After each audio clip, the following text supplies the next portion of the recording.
The proposed CBN policy, the way it is a policy that came on stream without proper education to Nigerians, proper advocacy, proper enlightenment to the banking public, especially the unbanked public.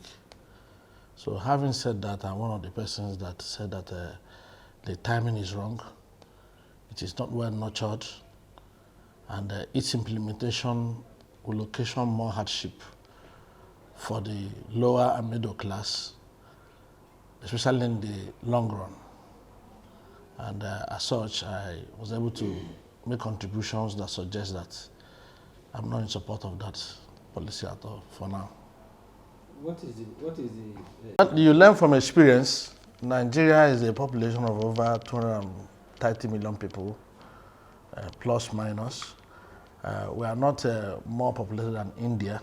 India have tried such policy in 2016, like you had me saying before. And that policy has to do with demonetization.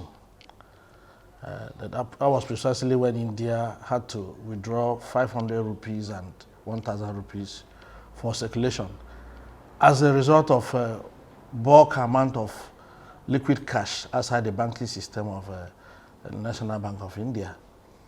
And when that happened, in the short run midstream of about 1 to 7 months, people faced a lot of crisis, economic crisis.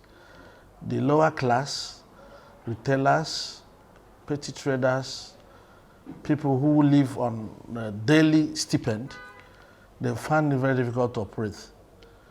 And they led to recession. There were hardship on the economy. There were job losses on Indian economy. In the interim within that period, they were able to manage cash holding of the citizens. But what eventually happened within the next 12 months to 18 months is that people also became averse to going to banks. Gradually, the limit set by the Bank of India, each money that goes out of the bank never went back to the bank. And before you know it, over a period of about 18 months, the total volume of cash outside banking system in India is about 40 to 50% more than what it used to be when they were trying to cure the problem. So it has happened before. It's not a rocket science. And it can happen here. And in terms of technology, India is even more improved than we. Well, like I said, most of our people who spoke today, my colleagues, the connectivity is not in their constituencies, in their villages. Banks are not there. Even the e-naira that will supplement issue of limitation on cash drawing, it has to go through an electronic system, wallet, electronic handle. It requires energy. And that's one of the major crises in Nigeria today, where a rural person doing any petty business required the smallest list of generator to operate. Even to recharge a phone, a handset, is a problem. So most places there is no banks. People who are running POS businesses are not everywhere. So the solution is not just limiting cash withdrawal, but what will happen when you do that? India, which I use as a typical example, their GDP went down immediately. Yes, between 2016 and 2017. Yes. Inflation took a different turn altogether. And before you know it, it eroded wealth on the lower and middle class, because they don't have enough liquidity to cushion the effect of that policy. So are you now saying this government only believe in coping without thinking about the citizen? That is not what I'm saying. What I'm saying is that there is no proper engagement. You don't just wake up to make that policy to take effect within a short time without proper education, proper advocacy to the people.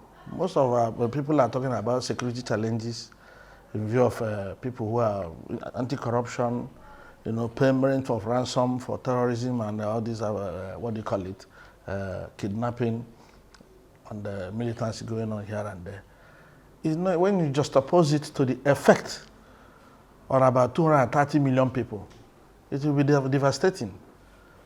Because with or without, the criminals are also taking electronic money.